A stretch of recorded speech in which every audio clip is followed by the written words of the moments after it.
Hello दोस्तों। यहाँ हम लोग पढ़ने जा रहे हैं एक चैप्टर क्लास 9 का वर्क एंड एनर्जी, जिसमें हम लोग सीक्वेंसली हर टॉपिक को कवर करेंगे। फुल चैप्टर को हम लोग यहाँ पे देखेंगे। यहाँ सबसे पहले कह रहा है आपको इस चैप्टर में कि जब भी कोई फोर्स लगता है किसी भी ऑब्जेक्ट पे, तो हम कहते हैं कि काम हुआ है ना। लेकिन किसी भी काम को करने के लिए एनर्जी की ज़रूरत होती है। Whenever a force makes a body move, then work is said to be done. For doing work, energy is required. अभी जैसा मैंने आपको कहा कि कोई भी चीज़, कोई भी ऑब्जेक्ट जो है वो मूव तभी कर पाती है जब हम उस पर फोर्स अप्लाई करते हैं। जब हम उस पर फोर्स अप्लाई करते हैं वो ऑब्जेक्ट मूव करने लगता है और हम कहते हैं कि वर्क हुआ है। और किसी भी तरह के वर्क को होने के लिए एनर्जी की ज़रूरत होती है। जैसा कि हम लोग जानते हैं कि चाहे कोई ह्यूमन बींग्स हो, चाहे कोई एनिमल्स हो, किसी भी तरह के काम को करने के लिए हम लोगों को एनर्जी की रिक्वायर्ड है, या उस एनिमल्स को भी एनर्जी की रिक्वायर्ड है कोई भी काम को करने के लिए। और ये एनर्जी कहाँ से आता है? तो ये एनर्जी जो है वो फूड से आता है, जो हम खाते हैं। एक्चुअली में जो भी हम फूड खाते हैं वो हमारे बॉडी में डाइजेस्ट होता है। डाइजेस्ट होने के बाद हमारा बॉडी जो है, हमारा फूड जो है, जो भी हमने खाया था, वो हमारे डाइजेस्टेड फूड के साथ रिएक्शन करता है। रिएक्शन करने के बाद एनर्जी प्रोड्यूस होती है, जो हमारे सेल में जाकर के स्टोर हो जाती है ना। रोड पे बहुत सारी गाड़ियाँ चल रही हैं, फैक्ट्रीज में बहुत सारे मशीन चल रहे हैं, यानी कि वो कोई ना कोई काम कर रहे हैं। काम करने के लिए एनर्जी की ज़रूरत होती है। चाहे एनर्जी को हम वहाँ पे सप्लाई कर रहे हैं फ्यूल्स के थ्रू, चाहे हम पेट्रोल यूज़ कर सकते हैं, डीजल यूज़ कर सकते हैं, केरोसिन यूज़ कर सकते हैं, कोल यूज़ कर सकते हैं, या फिर हम इलेक्ट्रिसिटी का यूज़ कर सकते हैं। जितना भी काम होता है उतनी ही मात्रा में एनर्जी की रिक्वायर्ड होती है। हम कह सकते हैं when work is done an equal amount of energy is used. It means कि जितना भी काम हम कर रहे हैं, जितना काम करेंगे उतनी एनर्जी की ज़रूरत होगी। फॉर एग्जाम्पल कि हमारे पास आज सभी लोगों के पास मोबाइल है। मोबाइल में हम लोग देख सकते हैं कि जितनी बैटरी होती है, जितना हम उसको चार्ज करते हैं, जितनी उसमें बैटरी होती है, अगर 100% वो चार्ज हो गया, यानी कि उसमें 100% एनर्जी है, तो उतने समय के लिए हम उसको यूज़ कर सकते हैं। जैसे ही एक बार बैटरी का सारा एनर्जी ड्रेन हो जाता है, हमारा मोबाइल स्विच ऑफ हो जाता है, यानी कि काम नहीं कर पाता। तो हम कह सकते हैं कि काम उतना ही होगा जितनी किसी ऑब्जेक्ट में एनर्जी रहेगी। ये तो अभी तक हमारा एक नॉर्मल सा इंट्रोडक्शन था कि वर्क क्या होता है। यहाँ से अब हम लोग थोड़ा सा डिटेल में समझेंगे इसको कि एक्चुअली में वर्क होता क्या है। जैसे कि अगर हम लोग बात करते हैं in our ordinary language, the word work means almost any physical और mental activity, but in physics it has only one meaning. Work is done when a force produces motion. यानी कि अगर हम लोग इसको आसान शब्दों में समझें तो हम कहते हैं कि काम हुआ, चाहे हमने कोई फिजिकल काम किया हो, चाहे हमने कोई मेंटल काम किया हो। इट मीन्स कि हमने कोई जोड़ घटाव गुना भाग हमने किया हो, है ना। माइंड में कैलकुलेट करके इसको हम मेंटल एक्टिविटी कहेंगे। या फिर हमने कोई फिजिकल एक्टिविटी की हो, किसी चीज़ को उठा करके एक जगह से दूसरे जगह पर ले जा करके रख दिया हो, ये हुई फिजिकल एक्टिविटी, है ना। मतलब हमने अपने शरीर से, अपने बॉडी से हमने फोर्स प्रोड्यूस की, बिकॉज हमारे बॉडी में एनर्जी है, तो हम उसको कहेंगे फिजिकल एक्टिविटी। वहाँ जहाँ पे हम माइंड यूज़ कर रहे हैं उसको हम कहेंगे मेंटल एक्टिविटी। इसको ऑर्डिनरी भाषा में भी हम लोग कहते हैं कि वर्क, वर्क कि हमने काम किया। लेकिन फिजिक्स में इसका एक अलग मीनिंग है। फिजिक्स कहता है कि काम तभी पॉसिबल होगा जब उस पर कोई फोर्स लगाया जाए, और फोर्स लगाने के बाद उस ऑब्जेक्ट के पोजीशन में चेंजेस आए। इट मीन्स कि when work is done when a force produces motion and any object starts moving। हम इसको ये भी कह सकते हैं कि work is done when a force produces motion. जब किसी ऑब्जेक्ट के पोजीशन में चेंज आ जाए, या फिर वो फोर्स लगाने के बाद वो मोशन में आ जाए, तो हम कह सकते हैं कि वहाँ पे वर्क हुआ है। जैसे आप यहाँ पे देख सकते हो कि यहाँ पे एक ट्रेन है और इसका इंजन जो है वो पूरे ट्रेन को खींच रहा है, यानी कि इसका इंजन जो है वो फोर्स एनर्जी के कारण फोर्स प्रोड्यूस कर रहा है, जिसके कारण से ये पूरा जो ट्रेन है हमारा वो क्या हो रहा है, वो मूव कर रहा है, यानी कि उसके पोजीशन में चेंजेस आ रहा है। तो हम कह सकते हैं कि यहाँ पे वर्क हो रहा है। यहाँ पे हम देख सकते हैं कि एक हॉर्स कार्ट है, ये फिजिकली जो है इसको खींच रहा है ना। ये फूड से इसको एनर्जी मिल रही है इस हॉर्स को, और जिसके कारण से ये फोर्स लगा रहा है इस कार्ट पे, जिसके कारण से ये आगे की ओर बढ़ रहा है। इट मीन्स कि हम कह सकते हैं कि ये मोशन में है, ये आगे बढ़ रहा है, इसके पोजीशन में चेंजेस आ रहा है। तो हम कह सकते हैं कि यहाँ पर भी वर्क हुआ है।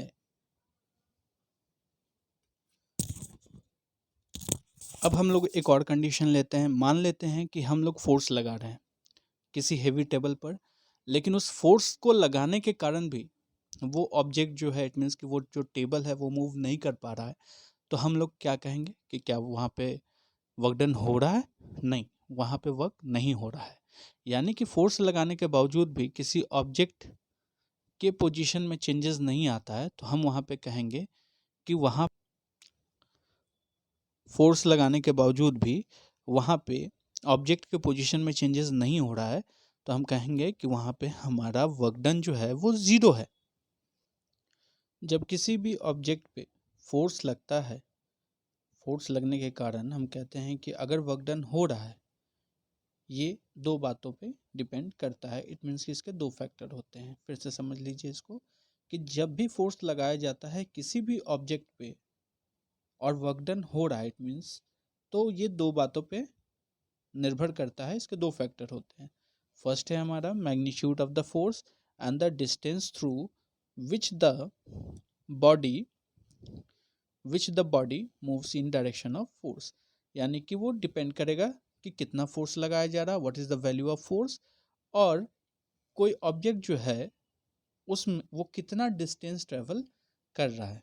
फिर से आप समझ लीजिए इस बात को, कि किसी भी ऑब्जेक्ट पे जब फोर्स लगाया जाता है, इट मीन्स कि फोर्स लगाने के बाद हम कहते हैं कि वर्क डन हुआ, इट मीन्स कि उसके पोजीशन में चेंजेस आई, तो इसके दो फैक्टर्स होंगे, यानी कि उस पर कितना फोर्स लग रहा है, what will be the magnitude of the force, और उस ऑब्जेक्ट में जो चेंजेस आया उसके पोजीशन में, इट मीन्स कि जो भी उसने डिस्टेंस कवर किया, उस बात पे भी वो डिपेंड करता है। यहाँ पे अब हम लोग वर्क का एक और तरीके से हम इसको डिफाइन कर सकते हैं।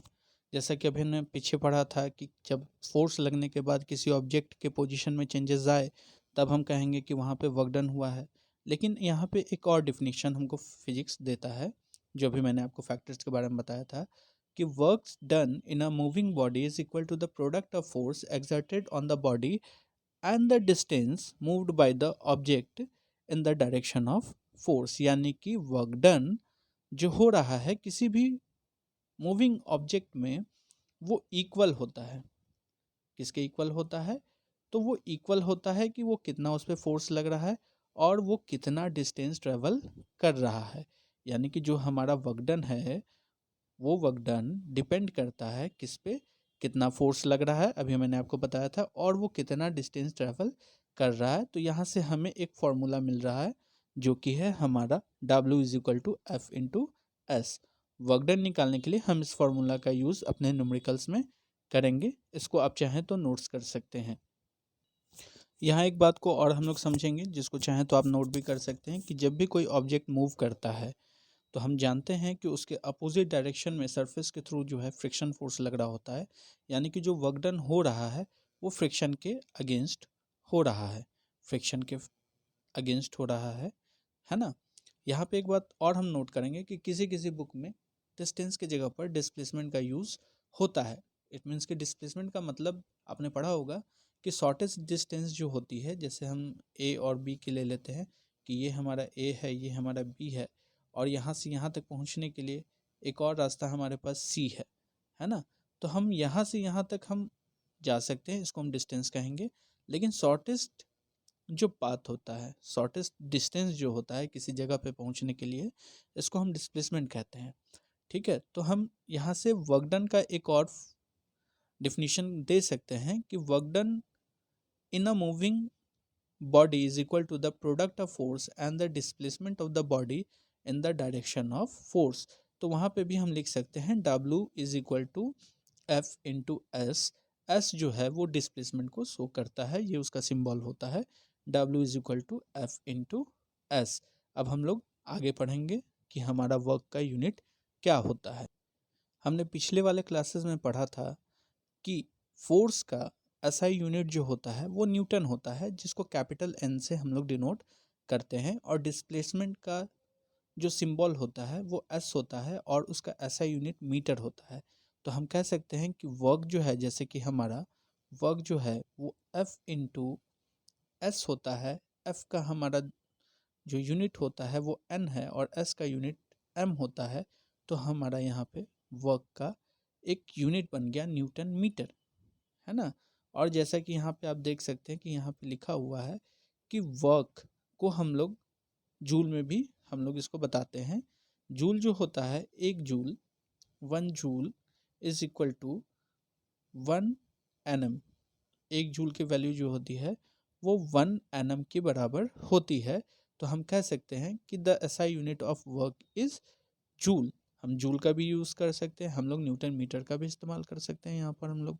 तो ये हमारा, हमने पढ़ा कि ये हमारा यूनिट है वर्क का, यानी कि वर्क का यूनिट आपका जूल होगा, है ना। और या फिर आप उसको कह सकते हो कि न्यूटन मीटर भी आप उसको कह सकते हो, ठीक है। एक जूल जो होता है वो हमारा 1 न्यूटन यानी कि 1 न्यूटन मीटर के बराबर हमारा होता है। इसको आप लोग नोट कर लीजिए। इसमें एक पॉइंट और आप नोट कर सकते हैं वर्क में, कि वर्क जो होता है वो एक स्केलर क्वांटिटी होता है। स्केलर क्वांटिटी कहने का मतलब ये है कि इसमें मैग्नीट्यूड है ना। और वेक्टर क्वांटिटी कहने का मतलब ये है कि उसमें मैग्नीट्यूड के साथ साथ डायरेक्शन भी होता है। यहाँ पर वर्क जो है वो एक स्केलर क्वांटिटी है, यानी कि ये सिर्फ हमको मैग्नीट्यूड बताता है कि कितना वर्क डन हुआ, यानी कितना फोर्स लगाया गया और कितना डिस्टेंस उसने ट्रैवल की। इसमें ये नहीं बताता ये कि किस डायरेक्शन में कोई ऑब्जेक्ट जो है वो मूव कर रहा था। अगर ये बताता कि किस डायरेक्शन में वो ऑब्जेक्ट मूव कर रहा था, इट मीन्स कि वहाँ पे मैग्नीट्यूड के साथ साथ वहाँ पे डायरेक्शन भी है उस समय, तब हम कह सकते हैं कि वो वेक्टर क्वांटिटी है। लेकिन यहाँ पे सिर्फ ये मैग्नीट्यूड हमारा बता रहा है, इट मीन्स हम कहेंगे कि वर्क जो है वो एक स्केलर क्वांटिटी है, ठीक है। और इस पिक्चर में आप देख रहे हैं, मैंने आपको ऑलरेडी ही बताया कि जब कोई भी ऑब्जेक्ट पे फोर्स लगाया जाता है और उसके पोजीशन में चेंजेस नहीं आती है, तो हम कहेंगे कि वो ऑब्जेक्ट जो है हमारा, है ना, उसमें वर्क डन जो है वो ज़ीरो हुआ। चाहे उसमें हम कितना भी फोर्स लगा लें, उसका वर्क डन क्या होगा, वो ज़ीरो होगा। इस बात को भी आप नोट कर लेंगे कि अगर पोजीशन में चेंजेस नहीं हो रहा है, किसी भी ऑब्जेक्ट में फोर्स, कितना भी फोर्स लगा लिया जाए, किसी भी तरह का मोशन नहीं है, इट मीन्स कि वर्क डन इज जीरो। यहाँ पर हम लोग एक बात को और समझेंगे कि मैंने भी आपको बताया था कि जब पोजीशन में चेंजेस आएगा, जब पोजीशन में चेंजेस आएगा, जब फोर्स हम लोग लगा रहे हैं और पोजीशन में चेंजेस आ रहा है, तो हम कहेंगे कि वर्क डन हो रहा है। लेकिन यहाँ आपका एक क्वेश्चन हो सकता है कि सर, हम लोग जो हैं किसी ऑब्जेक्ट पे फोर्स तो लगा रहे हैं, है ना, और हमारे, मान लीजिए कि हम ही जो हैं किसी दीवार को क्या कर रहे हैं, पुश कर रहे हैं, हम उस पर फोर्स लगा रहे हैं, इट मीन्स कि एनर्जी कंज्यूम हो रहा है। हमारा ब्लड जो है वो भी हमारे पूरे बॉडी में सर्कुलेट हो रहा है, क्योंकि हम लोग फोर्स अप्लाई कर रहे हैं, है ना।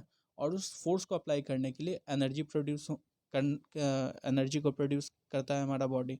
तो हमारा बॉडी तो काम कर रहा है, लेकिन उस दीवार की हम बात करेंगे कि उस दीवार पे किसी भी तरह का वर्क डन नहीं हो रहा है, ठीक है। यानी कि हम कह सकते हैं कि work is done only when a force is able to move the object. If the object does not move on applying force, no work is done at all. यानी कि कोई भी ऑब्जेक्ट पे वर्क डन तभी होगा जब उस पे फोर्स के कारण मोशन प्रोड्यूस होगा, तब। अगर नहीं हो रहा है, इट मीन्स कि वहाँ पे हमारा वर्क डन जो है वो क्या है, ज़ीरो है। एफ की वैल्यू कुछ भी हो सकती है, 2 न्यूटन हो सकती है, लेकिन अगर हमारा डिस्टेंस कुछ भी नहीं है, तो हम कहेंगे कि यहाँ पे हमारा वैल्यू जो है वो क्या आएगा, ज़ीरो आएगा, है ना। इसको आप ऐसे भी समझ सकते हैं कि फोर्स हमने लगाया 2 न्यूटन और जो हमारा डिस्प्लेसमेंट था वो हमारा 0 हो गया। तो वर्क डन का हमने फार्मूला निकाला है फोर्स इंटू एस। फोर्स का वैल्यू हमने 2 लिखा और डिस्टेंस का वैल्यू हमने 0 लिखा। हमारा वर्क डन कितना हो गया? 0। बायोनोमेट्रिकली आप इसको प्रूव कर सकते हैं। अब हम चलते हैं आगे। यहाँ पे हम लोग ग्रेविटी के अगेंस्ट में हम लोग समझेंगे वर्क डन को। फिर से एक बार हम लोग डिफाइन करेंगे कि जैसा मैंने आपको बताया था कि जब भी कोई ऑब्जेक्ट मूव करता है तो वो ग्रेविटेशन के अपोजिट डायरेक्शन में वहाँ पे वर्क डन हो रहा है ना। जैसा कि हम लोग जानते हैं कि धरती जो है वो किसी भी ऑब्जेक्ट को अपनी तरफ खींचती है। अगर किसी भी ऑब्जेक्ट को हम धरती के सरफेस से हाइट के ऊपर ले जाते हैं, हम ऐसे समझ सकते हैं कि किसी ऑब्जेक्ट को हमने सरफेस से उठाया, धरती के सरफेस से हमने ऊपर उठाया। मान लीजिए एक बुक को हमने यहाँ पे उठाया, ठीक है। ये पहले बुक जो है वो किसी टेबल पर रखा हुआ था, अब हमने उसको उठा करके और ऊपर हाइट पे हमने रख दिया। तो यहाँ पे वर्क डन तो हो रहा है ना, क्योंकि पोजीशन में चेंजेस आ रहा है। लेकिन यहाँ पे ये चेंजेस जो आ रहा है यहाँ पर उस धरती का ग्रेविटेशनल के अपोजिट डायरेक्शन में, यानी कि यहाँ पे ग्रेविटी फोर्स भी इस ऑब्जेक्ट पे लग रही है। तो हम यहाँ पे एक फार्मूला और निकाल सकते हैं कि वर्क डन जो होता है वो उस ऑब्जेक्ट के मास पे डिपेंड करेगा, यानी कि मास का वैल्यू होगा, उस पर कितना ग्रेविटेशनल फोर्स लग रहा है और उसने कितनी हाइट जो है उसने ट्रेवल की है। इससे हम एक फार्मूला निकाल सकते हैं W is equal to mgh। फिर से इसको समझ लेते हैं कि कोई काम हो रहा है लेकिन वो किसके अगेंस्ट हो रहा है? ग्रेविटी के अगेंस्ट हो रहा है। तो वहाँ पे फार्मूला हमारा चेंज हो जाएगा, वहाँ पे हमारा मास होगा, वहाँ पे हमारा ग्रेविटी की वैल्यू होगी g, और वहाँ पे हमारा हाइट होगा। जब हम इन तीनों को मल्टीप्लाई करते हैं तब जा कर के हमें W का वैल्यू मिलेगा।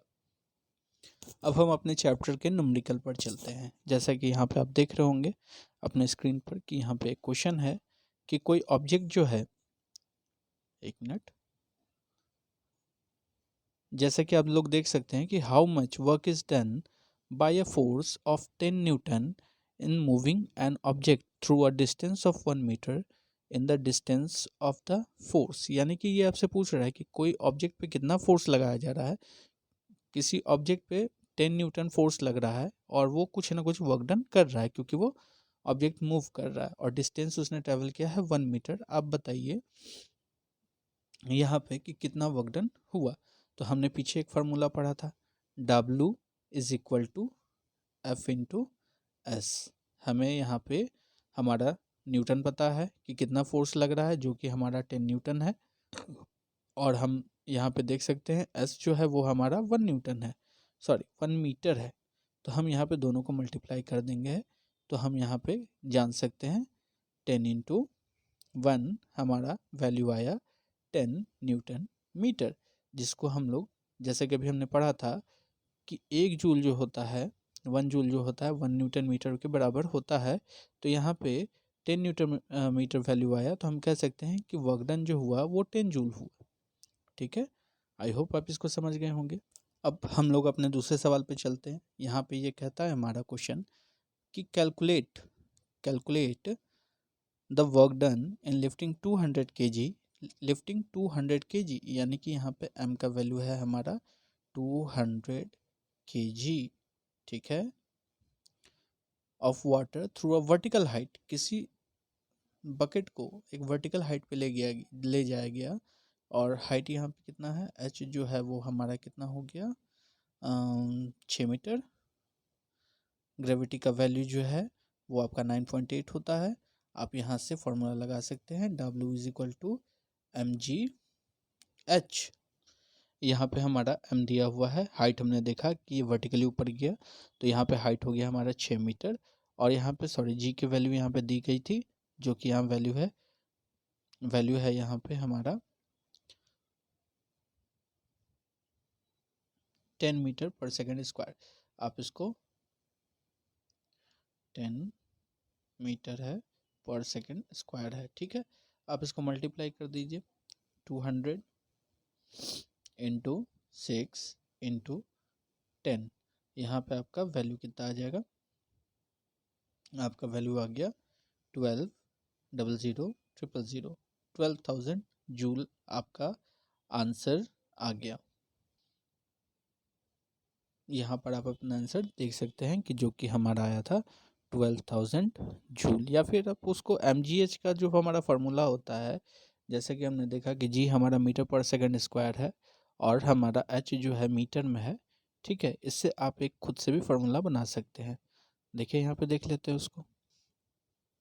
जी जो कि हमारा मास का SI यूनिट ग्राम होता है, जी इंटू ग्रेविटेशन का मीटर पर सेकंड स्क्वायर है और हमारा ये हमारा मीटर है, तो सॉरी मीटर है, तो यहाँ पे एक फार्मूला बन गया m square G by S square. लेकिन ये थोड़ा सा कॉम्प्लिकेटेड है, आप इससे अच्छा है कि वर्क डन को आप ये समझ सकते हैं, जूल में उसको मेज़र किया जाता है, आप इसके बराबर जूल का वैल्यू दे सकते हैं, या फिर आप ये भी देते हैं तो ये भी सही है। चलिए इस क्वेश्चन को समझते हैं। कहता है कि एक कार का वेट जो है वो हमारा 1000 kg है, तो यानी कि ये हमारा क्या हो गया, मास। उसने डिस्टेंस ट्रेवल की है 30 मीटर पर सेकेंड, ठीक है, ये हमारा हो गया। Under travelling at 30 metre per second stops at a distance of 50 metre de accelerating uniformly, what is the force exerted on it by the brakes, what is the work done by the brakes।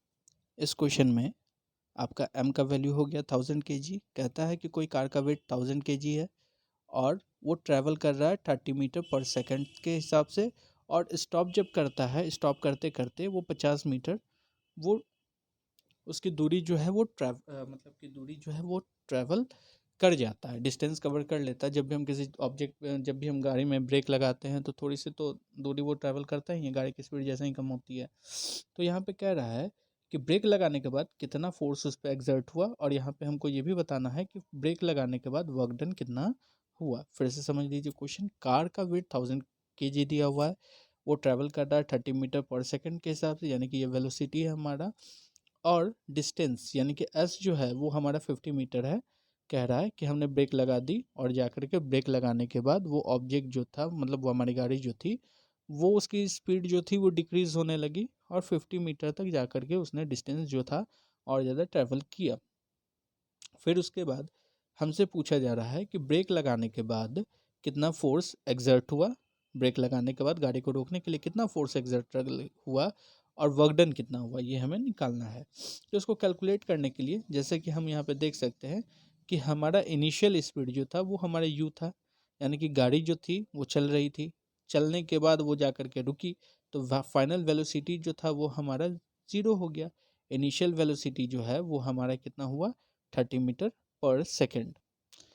यहाँ से हम लोग distance जो हमारा दिया हुआ है 50 metre, हम लोग इसको निकाल लेंगे, ठीक है। एक्सेलरेशन हम लोगों को निकालना है कि एक्सेलरेशन कितना हुआ। एक्सेलरेशन जो है उस वो हमारा इस फार्मूला से निकल जाएगा, V square is equal to U square plus 2as, ठीक है। फाइनल वेलोसिटी हमारी कितनी थी, ज़ीरो, यहाँ जीरो हो जाएगी, और u हमारा कितना था 30, तो 30 का हम स्क्वायर कर देंगे प्लस 2as, 2 इंटू क्या हो जाएगा हमारा, s का वैल्यू 50 मीटर थी, यानी कि यहाँ पे हमारा 100 हो गया। इसको हम कर लेते हैं 30 का स्क्वायर, यानी कि हमारा 900 हो गया, प्लस हमारा 2as था ना, तो ये हमारा 100 हो गया, यानी कि 1000 हो गया हमारा, ठीक है। तो ए की वैल्यू हमारी यहाँ पे निकल करके जो आएगी, यहाँ 900 प्लस हमारा आएगा 100a, ठीक है, इज इक्वल टू ज़ीरो। इसको थोड़ा सा हम लोग ठीक कर लेते हैं। हमारी जो वैल्यू आई थी,